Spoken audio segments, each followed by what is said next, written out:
Ever wonder what happens when flight attendants refuse to back down?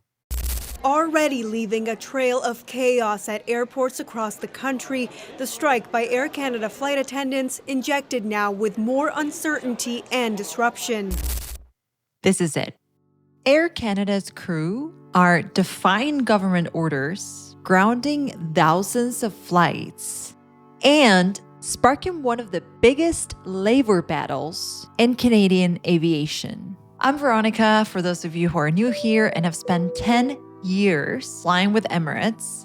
And now I help you see aviation differently, from airline reviews to cruise stories, mindful travel, and yes, breaking down aviation news like this one. So today, let's talk about the Air Canada strike. Why is it happening? What flight attendants are really fighting for? And what this could mean for the future of aviation.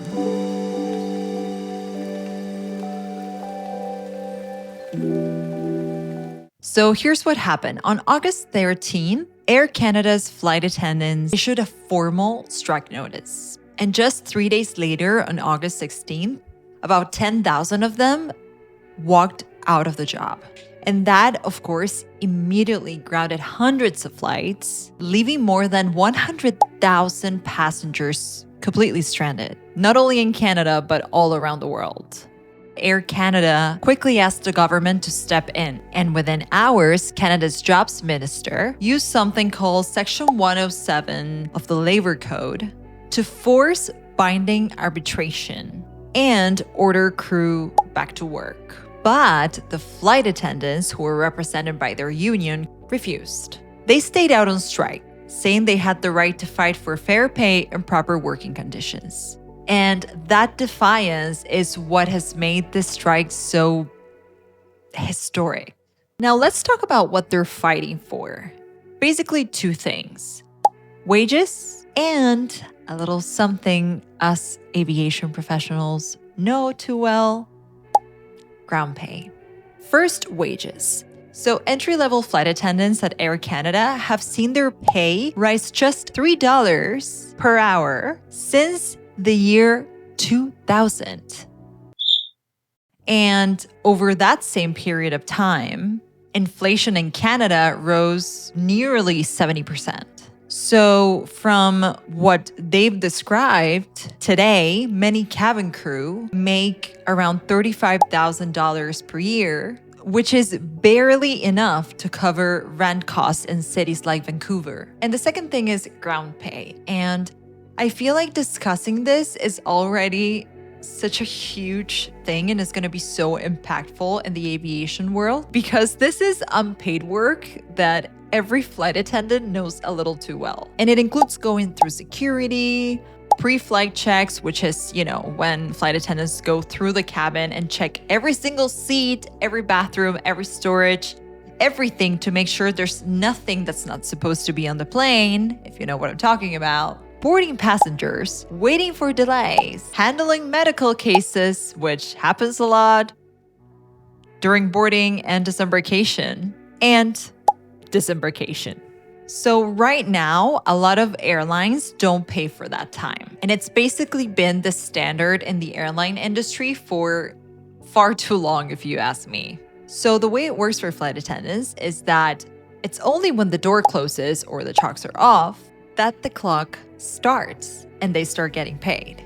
If you've ever taken a flight before, I know there are so many things happening behind the scenes and even right in front of you during boarding even. Like, let's not even talk about disembarkation. Let's talk about boarding and people coming into the plane, arranging the bags, someone not feeling well, someone asking for a glass of water, anything. And they're not getting paid for that. So on average, Air Canada crew estimate they're losing about 35 hours per month of unpaid labor.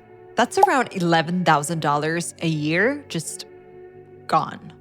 So this isn't just about a raise, as you can tell. They're basically asking to be paid for time that is clearly work. And this fight has been going on for about a decade. But every time there was a not now. So, during the financial crisis, it wasn't possible. During the pandemic, obviously, all airlines said there was no money because there was no money for a while. So, okay. But now, with inflation ramping up the costs of living, flight attendants are still told to wait. So, after 8 months of negotiations this year, they decided enough is enough. I kind of want to weigh in a little bit in regards to pay and how it works and the experience I had. I've also created a video about my salary breakdown in Emirates. I'm going to leave the link up here and down in the description so you can take a look if you're interested. Although keep in mind that I worked in Emirates and in the Middle East. I'm going to surprise you because actually at Emirates, we had something called a basic salary. And that basic salary covered all these ground hours. So security checks, boarding, deplaning, the briefings we had to do before going on the flight. It was all included in that. And in recent years, the airline added an extra pay. They started paying for delays on ground, for time on ground during turnarounds, which is that dead time you have when you have a turnaround flight, meaning you're coming back to your base. So you have to wait for all passengers to get off. You get a new set of passengers, then you come back home. All that time on the ground, you get paid for. And something that I had from the beginning and until the end was either housing or housing allowance, and a very generous one, on top of my flight attendant salary. So before anyone says anything, I'm well aware that these benefits are strategically offered to tempt young professionals to come to Dubai and work here. But they also show something important, and it's that the airline recognized that our time on the ground is still time we're working. And that's a huge contrast with what we're seeing here, with what's happening in Air Canada and with many other airlines too, where basically unpaid ground hours have been industry standard in aviation for decades. Now, something that I do like seeing about this whole conflict is that the public is actually on the flight attendant side. Recent surveys show that nearly 60% of Canadians support flight attendants, compared to just 12% who support Air Canada. So what happens now? Now, I had a whole section written down for this, but I decided to check the news literally now to see if there was any updates. And I'm going to read you a headline from NBC News that just came out 40 minutes ago. Air Canada flight attendants reach tentative deal to end strike. The airline said it would gradually restart operations today, but that a return to full restoration may require a week or more, which it's normal because they have to check the planes and they have to accommodate everybody. So yeah, it does make sense. So what basically happened now, the update where we are now is, according to NBC News, is that the Air Canada strike has ended after flight attendants reached a tentative deal. As to what the deal is, the details haven't been released yet, so maybe wait for another video.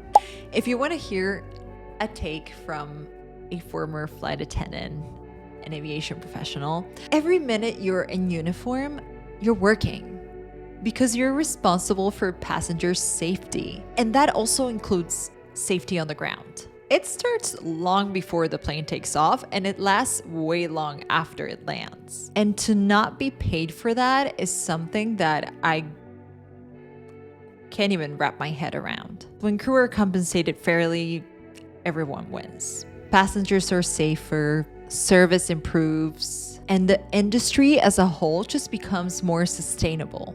And my hope is that other airlines see what's happening with Air Canada and the support they got from the public, from other unions, from basically everybody, or almost everybody, or a huge chunk of people, and realize that this industry standard of not paying crew when they're on the ground just needs to change. I'd love to hear your take. What do you think if the resolution has come out? What do you think of the results? And don't forget to like and subscribe. I'm going to be dropping another video soon. Safe skies.